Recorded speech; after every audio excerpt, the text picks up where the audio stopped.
الحمدللہ وحدہ والصلاة والسلام علی من لا نبی بعدہ اما بعد فاعوذ باللہ من الشیطان الرجیم بسم اللہ الرحمن الرحیم۔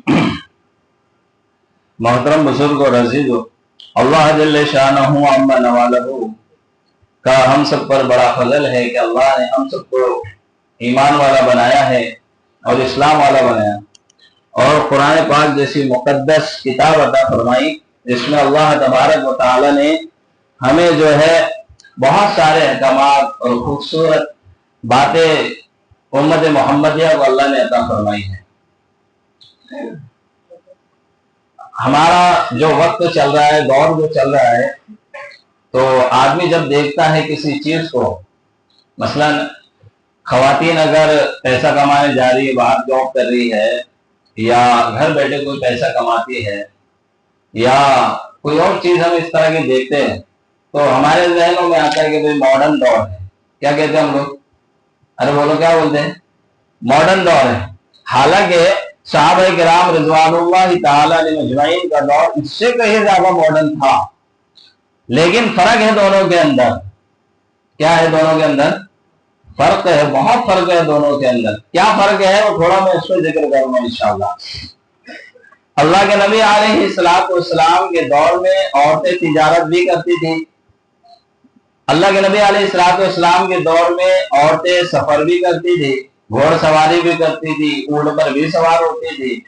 اللہ کے نبی علیہ السلام کے دور کے اندر عورتیں جو ہے وہ جو کھیل کود ہوتے ہیں انہیں بھی دیکھتی تھی، شوہر کے ساتھ جو ہے تھوڑی ہنسی مذاق جو ہوتی ہے آج کے دور میں وہ بھی ہوتا تھا، باہر کھانا کھانے بھی جاتی تھی، یہ ساری باتیں ہوتی تھی۔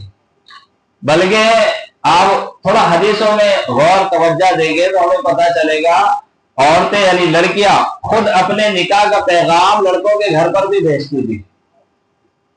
آج اگر کوئی لڑکی اپنا نکاح کا پیغام کسی لڑکے کے گھر پر بھیج دے تو کیا بولتے ہیں ہم لوگ؟ اس کے اوپر الزام تراشیاں شروع ہو جاتی ہیں، اور اس کو نہ جانے کیسے کیسے القاب ہم بولتے ہیں، اور کہتے ہیں کہ بھئی ماڈرن دور ہے۔ کیا دور ہو گئی؟ ماڈرن دور ہو گیا۔ حالانکہ صحابہ کے دور میں خواتین اپنا خود کا رشتہ بھی بیچتی تھی، اپنے شوہر کے ساتھ مل کر تجارت بھی کرتی تھی۔ ہمارے نبی پاک صلی اللہ تعالی علیہ وسلم کی جو زوجہ محترمہ ہے سب سے پہلی حضرت ماں خدیجہ الکبریٰ رضی اللہ تعالی عنہ، وہ 2 مرتبہ بیوہ ہو گئی۔ پہلے نکاح ہوا یعنی پہلے شادی ہوئی تو شوہر کا انتقال ہو، دوسری مرتبہ شادی ہوئی پھر شوہر کا انتقال ہو، تیسری مرتبہ حضور کے نکاح میں آئی ہے۔ کتنے مرتبہ؟ 2 مرتبہ بیوہ ہونے کا تیسری مرتبہ حضور کے نکاح میں آئی ہے، اور بہت بڑی تاجر تھی۔ کتنی بڑی تاجر تھی کہ علماء نے لکھا ہے کہ پورے مکہ کے اندر قریش کا جتنا بڑا قافلہ ہوتا تھا تجارت کا، اس سے کہیں زیادہ بڑا قافلہ ان کا اکیلے ہوتا تھا۔ حضرت خدیجہ الکبریٰ رضی اللہ، یہ جو ہے 2 قسم سے تجارت کیا کرتے تھے۔ حضرت خدیجہ الکبریٰ رضی اللہ تعالیٰ بہت مالدار تھی۔ کیسے تجارت کرتے تھے کہ لوگوں کو مال دیتے تھے کہ آپ لوگ اس پہ کمائیے، پروفٹ کمائیے، اس میں سے آدھا میرا آدھا تمہارا۔ ایک دوسرا طریقہ ان کا یہ تھا کہ جو ٹیلنٹڈ لوگ ہوتے تھے تجارت میں ماہر، ان کو ہائر کرتے تھے اور ان کو پیسہ دیتے تھے اور پھر ان کے ساتھ مل کر تجارت کرتے۔ تو ایک مرتبہ جو ان کا غلام تھا میسرہ، جو یہ ساری چیزوں کی نگرانی کرتا تھا، اس نے نبی پاک صلی اللہ علیہ وسلم کی صداقت کو، سچائی کو، امانت داری کو، پاکداری کو بہت سن رکھا ہوا۔ اس نے حضرت خدیجہ الکبریٰ رضی اللہ تعالیٰ عنہ سے حضور کا تذکرہ کیا کہ بڑے امانت دار ہے، دیانت دار ہے، سچے ہے۔ تو انہوں نے جو ہے اللہ کے نبی علیہ السلام سے بات طے کی اور آپ کو تجارت کا قافلہ دیا۔ حضور ان کا تجارت کا قافلہ ملک شام لے گئے، ساتھ میں لے کر آئے۔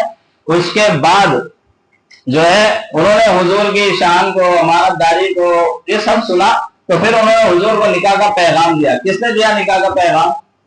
حضرت ماں خدیجہ الکبریٰ رضی اللہ تعالیٰ نے حضور کو خود پیغام دیا نکاح کا، لیکن کوئی ان کے اوپر آبجیکشن نہیں، کوئی ان کے اوپر کلام نہیں کیا گیا۔ انہوں نے خود پیغام دیا، حضور نے جو اپنے بڑوں سے مشورہ کیا اور قبول فرما لیا۔ اور قبول فرمانے کے بعد کیا ہوا کہ پھر جو نکاح ہوا تو اللہ کے نبی علیہ السلام دیکھو، جب ہم اسلام کے مطابق زندگی گزاریں گے تو اس سے لوگوں کو اسلام بھی ملے گا، لوگوں کو فائدہ بھی ہوگا۔ ہمارے ذہن بہت کند ہو گئے، ہم سمجھتے ہیں صرف نماز پڑھنا اسلام ہے، داڑھی رکھنا اسلام ہے، ٹوپی پہننا اسلام ہے، یا قرآن پڑھنا ہی اسلام ہے۔ نہیں، اسلام کے مطابق اگر زندگی کو ڈھالیں گے تو دور یعنی جو ماڈرن دور چل رہا ہے اس کے ساتھ ساتھ اپنے وقت کو بھی ہم پورا کرتے جائیں گے اور ہمارے لیے بھی فائدے مند ہوگا۔ سب تیری طرف دیکھ رہے کوئی بات دینے والے نہیں، حالانکہ سنت ہے اس لیے میں بٹھا لیتا ہوں اس کو، تاکہ یہ سنت ہمارے ادا ہوتے رہے، ہم سب کو اس کا ثواب ملے گا انشاءاللہ۔ ممبر پر حضور اپنی نواسی کو بھی بٹھاتے تھے اور نواسوں کو بھی بٹھاتے تھے۔ بہرحال تو اللہ کے نبی علیہ السلام ایک دفعہ غمگین آئے، اور نکاح کے بعد غمگین آئے، گھر میں لیٹے ہوئے تھے، آپ نے چادر اوڑھ لی تو حضرت خدیجہ الکبریٰ رضی اللہ تعالیٰ عنہ اندر تشریف لائی اور کہا حضور میں آپ کو غمگین دیکھ رہی ہوں، کیا بات ہے؟ حضور نے فرمایا کہ میں ایک قافلے کے پاس سے آیا ہوں، فلاں جگہ قافلہ ہے، ان کے پاس نہ کھانے کو سامان ہے نہ پہننے کے لیے کپڑا ہے، بڑے غریب قسم کے لوگ ہیں اور بھوک سے تڑپ رہے، بھوک کی تپش ان کے جسموں کو جلا رہی ہے، مجھ سے دیکھا نہیں گیا اس لیے میں غم زدہ ہو گیا۔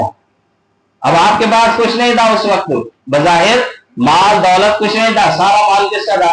آپ کی زوجہ محترمہ حضرت خدیجہ الکبریٰ رضی اللہ تعالیٰ۔ تو حضرت خدیجہ الکبریٰ رضی اللہ تعالیٰ عنہ نے کہا کہ یا نبی اللہ صلی اللہ علیہ وسلم آپ اپنے غلام کو بلائیے، میں اپنے غلام کو بلاتی ہوں۔ آپ نے غلام کو بلایا اور جو مالدار اس وقت کے ساتھ والے آپ کے تھے تاجر، ان کو سب کو بلایا اور ان کو بتایا کہ ایسی ایسی بات ہے، ہمیں لوگوں کی مدد کرنا ہے۔ تو علماء نے لکھا ہے کہ اتنا اشرفیوں کا ڈھیر لگ گیا کہ ادھر سے حضرت خدیجہ رضی اللہ تعالیٰ عنہ تھی، ادھر سے حضور پاک صلی اللہ علیہ وسلم تھے، دونوں ایک دوسرے کو نظر نہیں آ رہے، اتنا گنسارا مال جمع ہو گیا۔ اور فرمایا کہ میں تم سب کو گواہ بناتے ہو کہ میں نے یہ سارا مال میرے شوہر حضرت محمد صلی اللہ علیہ وسلم کو دیا تاکہ وہ جا کے غریبوں پر اس کو تقسیم کرے، لے کر گئے تقسیم کر دے۔ ہمارے پاس مال آتا ہے تو ہم ماڈرن بن جاتے، لوگوں سے تعلقات ختم، کسی کی شادی میں نہیں، کسی کے بیاہ میں نہیں، کسی کی موت میں نہیں، کسی کی مٹی میں نہیں، لوگوں سے بات چیت نہیں، دوستی تعلقات سارے ختم۔ کیوں؟ مال آ گیا ہمارے پاس۔ کیا آ گیا ہے؟ مال آ گیا، میں ماڈرن ہو گیا ہوں۔ کیا ہو گیا ہوں؟ ماڈرن ہو گیا ہوں، میں بڑا آدمی بن گیا ہوں، مجھے نوکری لگ گئی ہے، جاب لگ گئی ہے، میں لوگوں کے ساتھ نہیں رہتا، میں اپنے تعلقات نہیں بناتا۔ نماز کے لیے مسجد میں بھی آئے گا تو بہترین جگہ تلاش کرے گا، پنکھے والی، کولر والی، اے سی والی جگہ تلاش کرے۔ کیوں؟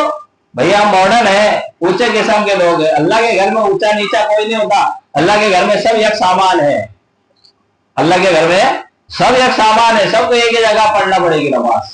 سمجھا جی؟ تو یہ ہمارے ذہن بنا ہوا ہے، ہمارا ذہن بنا ہوا ہے، میرے پاس پیسہ آ گیا، مال آ گیا، میں اپنے بھائیوں کی مدد نہیں کروں گا، میں اپنے رشتہ داروں کی مدد نہیں کروں گا، میں اپنی بہنوں کی مدد نہیں کروں گا، حتیٰ کہ اپنے ماں باپ کی بھی مدد نہیں کروں گا۔ کیوں؟ میں ماڈرن ہو گیا ہوں۔ حالانکہ صحابہ کا دور کتنا خوبصورت تھا، ایک مہمان آ گیا، اللہ کے نبی علیہ السلام کون لے جائے گا؟ ایک صحابی کھڑے ہوئے، میں لے جاؤں گا، مہمان نواز کروں گا۔ گھر پر لے کے گئے، رات کا وقت تھا، کھانے کے لیے کچھ نہیں، ایک آدمی کا سامان ہے، بھوکا بچوں کو سلا دیا، خود بھی سو گئے اور مہمان کو کھانا کھلا دیا۔ اللہ کی طرف سے ان کے لیے مغفرت کے وعدوں کا اعلان ہو گیا۔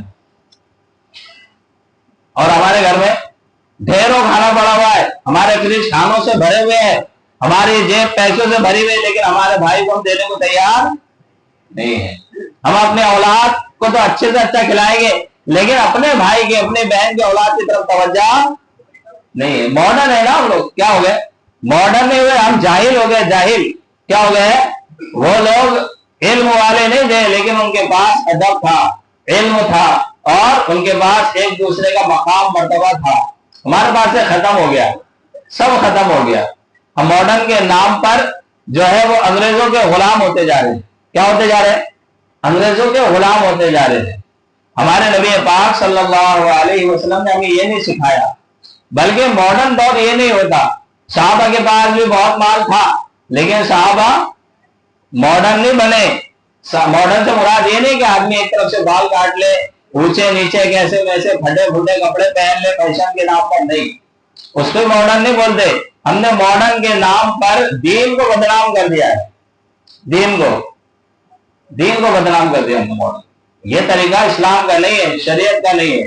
اس سے باہر نکلنا پڑے گا، صحابہ کی زندگی کی طرف متوجہ ہونا پڑے گا، قرآن اور حدیث کی طرف متوجہ ہونا پڑے گا، تو ہماری زندگی کامیابی کے قدم چنے گی۔ حضرت عمر رضی اللہ عنہ کے دور میں کتنے ملک فتح ہو گئے، کتنے ملک فتح ہو گئے، لیکن انہوں نے اپنے آپ کو کبھی اتنا بڑا پیشوا نہیں سمجھا، اپنے آپ کو بہت بڑا وہ نہیں سمجھا کہ میں اتنا جو ہے وہ بہادر ہوں کہ مجھ سے اتنے سارے چیزیں اور یہ ساری چیزیں فتح ہو گئی، اپنے آپ کو عاجز رکھا ہے۔ ہم ماڈرن کے نام پر، اور میرا بال خراب ہو جائے گی میں ٹوپی کیسے پہنوں، بغیر ٹوپی کے نماز پڑھ لے رہا۔ ارے تجھے جس نے بال دیا ہے اس کے نبی نے تجھے ٹوپی پہننے کا حکم دیا ہے، ان کا حکم توڑ رہا ہے، تیرا نماز میں جی لگ جائے گا؟ ارے بولو لگ جائے گا، کیسے لگے گا؟ ارے گھر میں کھانا بھی پکاتے تو اس کو ڈھانپ کر پکاتے، ارے پکاتے کہ نہیں پکاتے کہ بغیر ڈھاکی کھانا پکا دیتے، اس کو بھی ڈھانپ کر پکا۔ تو پھر اللہ کے گھر میں کیسے بغیر ٹوپی کے ہم رہتے؟ اللہ کے گھر میں بھی ٹوپی پہنا کرے اور ایک دوسرے کا اکرام کرے، تعظیم کرے، ادب کرے، اور اپنے آپ کو ماڈرن کے نام پر دیش نہیں دینا ہے۔ انگریزی تہذیب ہمارے شادی بیاہ میں، اور ولیمہ تو رہا ہی نہیں، ولیمہ نام کرے گا آج کل، اس کے اندر ساری وہ دنیا کی خرافاتیں ہو رہی ہے، کھڑے کھڑے لوگ کھانا کھا رہے ہیں، اور یہ ولیمہ نہیں ہے، بلکہ ہم سنت کا مذاق اڑا رہے ہیں۔ اس کو ولیمہ نہیں کہتے، اللہ کے نبی علیہ السلام نے جو ولیمہ بتایا اس کو ولیمہ نہیں کہتے ہیں۔ ہم کھڑے کھڑے کھانے کو ماڈرن سمجھ رہے، کھڑے کھڑے کون کھاتا ہے؟ ارے بولو کون کھاتا ہے؟ ہاں بھائی مجبوری ہے، نیچے بیٹھنے کے لیے جگہ ہی نہیں ہے، اور جو ہے کوئی انتظام نہیں ہے، نیچے بہت کیچڑ ہے یا گندگی ہے، بیٹھیں گے کپڑے خراب ہو جائیں گے، یا لوگوں کی نظر میں ہم بہت گرے ہوئے سمجھے جائیں گے، تو پھر آدمی مجبوری میں کھا لے، وہ الگ بات ہے۔ لیکن کرسیاں تو ہوتی ہے، پھر بھی لوگ شان سے اس کو اپنی ماڈرن ہے، ماڈرن نہیں ہے بھائی، تو جو انسان کے نام پر جانور بنا دیا گیا۔ کیا بنا دیا گیا؟ انسان کے نام پر جانور بنا دیا۔ اس سے اپنے آپ کو نکالے، سنتوں کے مطابق اپنی زندگی کو ڈھالے، عقائد کے مطابق اپنی زندگی کو ڈھالے، صحابہ کی طرح اپنی زندگیوں کو بنائے۔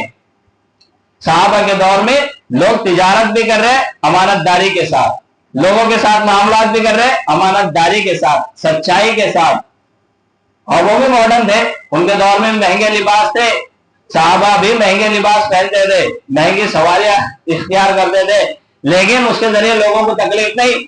آج نئی گاڑی لے لیا تو اس کو بڑ مار رہا، اس کو بڑ مار رہا، اس کو تکلیف دے رہا، اس کو تکلیف دے رہا، اور کون ہے یہ؟ ماڈرن ہے۔ فیشن کے نام پر اس کی پیار کہاں سے بڑی اس کو خود کو بھی نہیں پتا، نماز ہو رہی کہ نہیں ہو رہی کوئی مسئلہ نہیں، پوچھ نہیں رہا، سطر دکھ رہا ہے ماں اور بہن کے سامنے، اس کو پرواہ نہیں ہے۔ تو یہ ماڈرن کے نام پر ہمیں چورن لگا دی گئی، انگریزوں نے ہمیں خرید لیا ہے، ہمارا دل دماغ خرید لیا ہے، اس سے نکلنا پڑے گا۔ نبی پاک صلی اللہ علیہ وسلم کے دور میں صحابہ کتنے معزز تھے، ایک صحابی روز نماز پڑھنے چلے جا رہے، اللہ کے نبی نے پوچھا کیا بات ہے یہ مسجد میں کیوں نہیں رکتا؟ تحقیق کی گئی، ان کو رکایا گیا تو انہوں نے کہا ہمارے پاس ایک ہی لباس ہے، میں نماز پڑھنے مسجد آتا ہوں، میں نماز پڑھ کر چلا جاتا ہوں، میری بیوی کو لباس دیتا ہوں، پہن کر نماز پڑھ دی۔ لیکن انہوں نے اپنی تہذیب کو، اپنی ثقافت کو نہیں چھوڑا، اپنے کردار کو نہیں چھوڑا۔ میں نے بہت سال پہلے کہا تھا کہ جو ہماری دکانیں مسلمانوں کی، اس پر بورڈ پر سب سے پہلے اردو میں لکھا ہوا ہونا چاہیے، اس کے بعد انگلش میں لکھو، ہندی میں لکھو، مراٹھی میں لکھو۔ ہماری تہذیب کی پہچان اردو ہے۔ ارے کیا ہے ہماری پہچان؟ اردو۔ ہم نے اردو کو پیچھے چھوڑ دیا، ہمارے سارے بورڈ انگلش میں، مراٹھی میں، ہندی میں۔ کیوں؟ تو لوگوں کو آتی نہیں، تو لکھتا نہیں تو کیسے آئے گی لوگوں کو؟ ارے بولو لکھتا نہیں تو ضرورت تو بناؤ اس کو لوگوں کی، خود بخود لوگ اس کے جو ہے گرفت میں آتے جاتے ہیں، ہم نے چھوڑ دیا اس کو۔ تو یہ چیزوں کا خیال رکھے، اپنی زندگی کے اندر ماڈرن کے نام پر انگریزوں کے غلام نہ بنے، بلکہ جناب محمد رسول اللہ صلی اللہ علیہ وسلم کے غلام بنے۔ یہی ہماری کامیابی کا ذریعہ بنے گا، کریں گے انشاءاللہ۔